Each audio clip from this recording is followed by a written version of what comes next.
Nah, saat ini kita akan mempelajari mengenai peranan manusia dalam sejarah. Manusia sendiri memiliki rasio atau akal budi yang telah dianugerahkan oleh Sang Pencipta, di mana dengan akal budinya manusia dapat mengingat, merefleksikan pengalaman hidupnya, serta memiliki harapan dan cita-cita yang kemudian diwujudkan dalam tindakan nyata demi kemajuan dan perkembangannya. Kemudian, peran manusia dalam peristiwa sejarah layaknya pemeran utama dalam drama. Dengan kata lain, sejarah adalah sejarahnya manusia.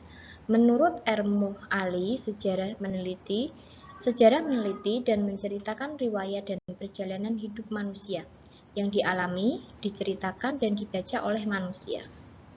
Jadi, menurut Ermo Ali itu sejarah meneliti mengenai riwayat manusia untuk manusia, gitu ya. Kemudian contoh tokoh-tokoh penggerak sejarah adalah Raden Wijaya, kemudian Raden Patah, Raden Agung, Sudirman, Soekarno, Mohatta, Alexander Agung, Mahatma Gandhi, dan Adolf Hitler.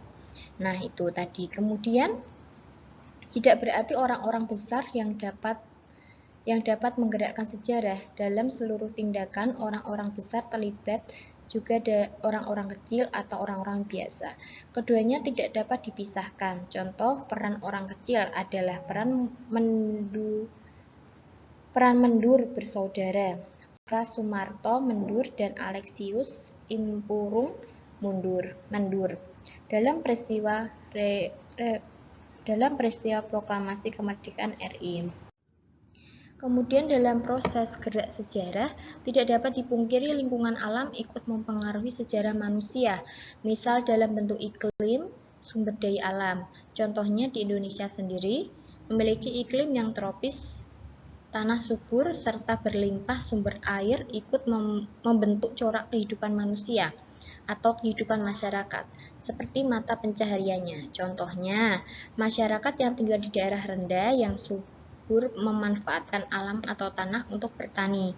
Kemudian di daerah pesisir, masyarakat memanfaatkan alam atau laut untuk menangkap ikan.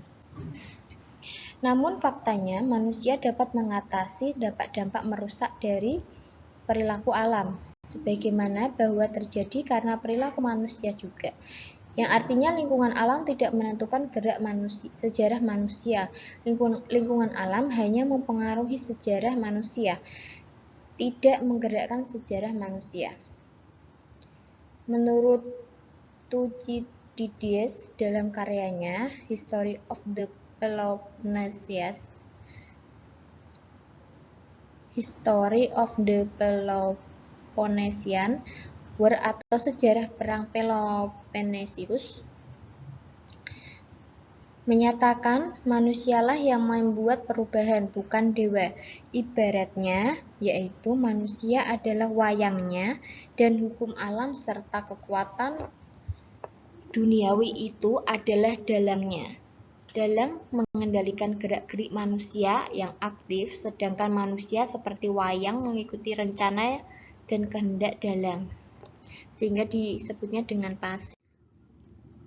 Yang kemudian C. Konsep ruang dan waktu dalam sejarah mencakup 4 hal. Yang pertama, perkembangan adalah keadaan masyarakat dalam suatu periode tertentu dalam sejarah yang berkembang oleh kondisi yang sebelumnya, tidak muncul begitu saja atau berdiri sendiri. Contohnya bisa dilihat di gambar. Kapak mengalami perubahan dari masa praaksara, masa batu tua, kemudian masa batu madya, kemudian lagi masa batu muda. Nah, bisa dilihat di samping. Masa batu tua itu, masa batu praaksara itu batunya yang masih belum runcing itu ya. Terus kemudian masa batu tua itu udah diruncingkan. Kemudian dilihat dari masa batu madya itu dilihat di bawah yang hitam yang belum runcing. Kemudian yang sampingnya itu masa batu muda yang udah runcing dan udah tidak bergelombang. Kemudian kesinambungan atau kontinuitas adalah tidak melahirkan kondisi baru dan tetap diwariskan atau diteruskan karena dianggap baik oleh masyarakat. Kemudian yang ketiga itu pengulangan, adalah fenomena yang pernah terjadi sebelumnya dan terulang kembali di masa mendatang. Contohnya pergantian rezim, demokrasi terpimpin ke orde baru ke reformasi.